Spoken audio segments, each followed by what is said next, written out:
আজকে ঘুরতে এসেছি, তো চলো দেখায় তোমাদের কি করছে এরা।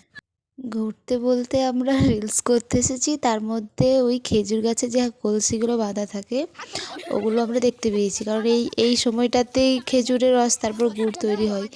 তো ওরা দেখতে পেয়েছে, আর আমাদের গ্রাম অঞ্চলে এসব তো খাওয়ার জন্য দেখা যায়, ওদেরকে দিল আর খেয়েও থাকে। খাওয়ার পর তো ওরা খাবো খাবো করছে, বাড়ি চলে এসেছি কারণ অনেকটা দেরি হয়ে গেছিল। একটা কাকু ছিল, খাইনি, আমি খাইনি, ওরাই খাচ্ছিল। কেমন কি লাগে ওরা জানে ঠিক। চলো,